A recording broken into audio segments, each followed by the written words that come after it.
Hello guys, welcome friends.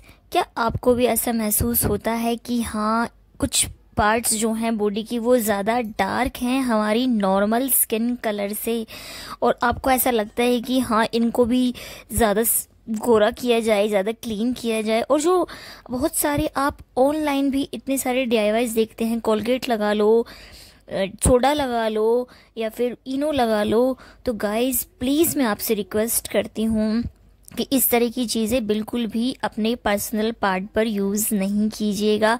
इनसे आपको फ़ायदे की जगह नुकसान हो सकता है, क्योंकि इंटीमेट एरिया बहुत ज़्यादा सेंसिटिव होते हैं, वहाँ की स्किन बहुत ज़्यादा सॉफ्ट होती है और वहाँ की स्किन पर रैशेज़ या नुकसान हो सकता है। गाइस, इस हाइजीन टॉपिक पर बात करना बहुत ज़्यादा इजी नहीं होता है। घर में बड़े भी झिझकते हैं बढ़ते हुए बच्चों से बात करने में, और बच्चे भी हेजिटेट होते हैं। बट इस टॉपिक पर बात करना भी, हाइजीन टॉपिक पर बात करना बहुत ज़रूरी भी हो जाता है, वरना हम गलत चीज़ें कर सकते हैं हमारे, और उससे नुकसान भी हो सकते हैं। सबसे पहला जो पॉइंट है वो ये है एक्सेप्टेंस। जी हाँ, हमें इस बात को एक्सेप्ट करने में बिल्कुल भी नहीं झिझकना चाहिए, जो बढ़ते बच्चे भी हैं, कि वहाँ का कलर जो है नॉर्मल बॉडी पार्ट से थोड़ा डार्क ही होता है। तो इसमें अपनी सेल्फ स्टीम को बिल्कुल भी कम करने की ज़रूरत नहीं है कि ऐसा क्यों है। ये सबके साथ है, मेल के साथ भी है और फीमेल के साथ भी है। अब नेक्स्ट पॉइंट ये है कि कहीं ऐसा तो नहीं है कि हम कुछ हाइजीन में लापरवाही कर रहे हैं, कुछ बातों पर ध्यान नहीं दे रहे हैं, जिससे कि वहाँ की स्किन और ज़्यादा डल डार्क होती जा रही है, मैल की परत जमती जा रही है। इसलिए हाइजीन बहुत ज़्यादा ज़रूरी है मेंटेन करना, इससे इन्फेक्शंस भी नहीं होते हैं। टिप नंबर 1, सबसे पहले आपको ये ध्यान देना है कि आपको घर में कोशिश करनी है कि आप लूज फिट कपड़े पहने, बहुत ज़्यादा टाइट कपड़े ना पहने। इससे क्या होता है, वहाँ पर स्किन पर जो है हवा नहीं लग पाती है, वहाँ पर पसीने, स्वेटिंग आती है, स्किन में रैशेज हो जाते हैं, फ्रिक्शन होने की वजह से स्किन लाल पड़ जाती है, वहाँ की स्किन ब्लैक भी हो जाती है। तो चाहे आप घर पर हैं या बाहर हैं, आपको अपने जो अंडरगारमेंट है वो कॉटन के ही यूज़ करने हैं। कॉटन सॉफ्ट होता है, कॉटन में हवा आर पार होती है, जिससे कि स्वेटिंग की समस्या भी कम हो जाती है, रैशेज कम पड़ते हैं, मैल कम जमता है, हवा लगती रहती है, तो स्किन डार्कनिंग भी कम हो जाती है। गाइज, ये सुनने में तो बहुत छोटी चीज़ लग रही होगी, पर ये बहुत बहुत ज़्यादा इम्पोर्टेंट है। इससे आपकी स्किन ग्लोइंग रहेगी, साफ सुथरी रहेगी और एकदम निखरी हुई रहेगी, नेचुरल स्किन कलर रहेगा। टिप नंबर 2, गाइज, हम सभी जानते हैं कि कुछ जगह पर बाल जो भगवान ने दिए हैं वो किसी ना किसी रीज़न से दिए हैं, बट वहाँ की हाइजीन भी इम्पॉर्टेंट है। तो इसके लिए मार्केट में बहुत सारी प्रोडक्ट्स अवेलेबल हैं। यदि हम हाइजीन नहीं रखेंगे तो वहाँ स्वेटिंग होगी, स्वेटिंग से मिल मिट्टी जमेगी और पसीना जम के स्किन पर मैल मट्टी चिकनेपन की परत जम जाएगी और त्वचा काली पड़ जाएगी अंदर तक। तो इसके लिए यदि बढ़ते बच्चे हैं तो आप उन्हें गाइड कर सकती हैं कि जस्ट ट्रिमिंग ही करें, बहुत ज़्यादा केमिकल वाले प्रोडक्ट या ज़्यादा क्लीनिंग वाले प्रोडक्ट उनको यूज़ ना करने दे हेयर रिमूविंग के लिए। जो भी मैच्योर लेडी हैं, फीमेल्स हैं, उनको अपनी हेयर रिमूविंग के लिए कोशिश करें कि कोई हर्बल प्रोडक्ट ही यूज़ करें। मार्केट में अच्छे अच्छे हर्बल प्रोडक्ट्स भी अवेलेबल हैं। गाइज, मैं यहाँ पर कोई भी प्रोडक्ट का नाम इसलिए नहीं ले रही हूँ क्योंकि सबकी स्किन, सबकी बॉडी अलग होती है, और बात हो रही है इंटीमेट एरिया की, तो ये पर्सनल अपना जिसको जो सूट करे वो ही यूज़ करना चाहिए। नेक्स्ट पॉइंट जो है, आपको इंटीमेट एरिया की क्लीनिंग के लिए साबुन, गर्म पानी बिल्कुल भी यूज़ ना करें। इससे वहाँ का पीएच बैलेंस डिस्टर्ब हो सकता है और ईचिंग या रैशेज जैसी समस्याएं हो सकती हैं। क्लीनिंग के लिए आप जस्ट नॉर्मल वाटर यूज़ करें, जो ना ज़्यादा ठंडा हो ना ही गर्म हो। एक बार दिन में क्लीनिंग ज़रूर करें इंटीमेट एरिया की नॉर्मल वाटर। अदरवाइज गाइज, बिना डॉक्टर की सजेशन के कोई भी प्रोडक्ट क्लीनिंग के लिए वहाँ पर यूज़ ना करें।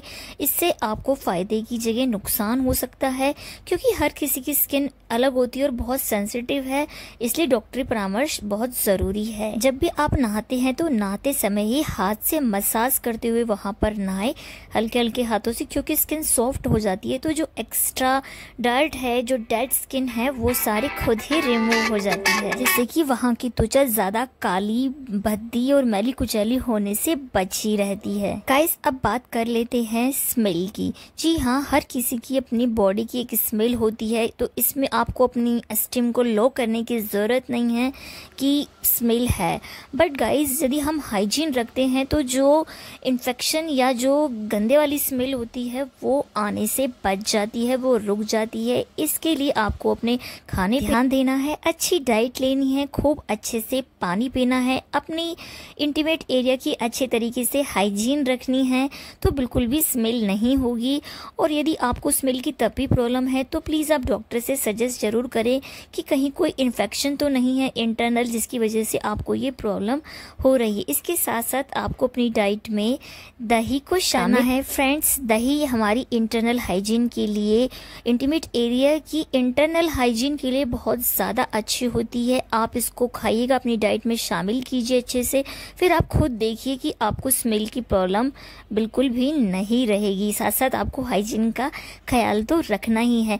एक और ख़ास बात कि आप कभी भी परफ्यूम वहाँ पर यूज़ ना करें, ना ही डिओ यूज़ करें और ना ही ज़्यादा खुशबू वाली क्रीम वगैरह का यूज़ करें। फ्रेंड्स, यदि पाउडर भी यूज़ करते हैं तो पसीने आने से वहाँ पर वो एक मोटी सी परत बन जाता है, और इन सब के अंदर कुछ ना कुछ हार्श केमिकल्स ज़रूर होते हैं जो कि आपके इंटीमेट एरिया को नुकसान कर सकते हैं, आपके अंदर जा सकते हैं, जिससे कि आपको अंदरूनी नुकसान पहुंच सकता है। यदि अंदर थोड़ा बहुत भी चला जाता है तो आपके हार्मोन्स को भी नुकसान पहुंच सकता है। इसलिए इस बात की ज़रूर से ध्यान रखें कि कोई भी इस तरीके के आपको परफ्यूम, डिओ वगैरह यूज़ नहीं करने हैं वहाँ पर।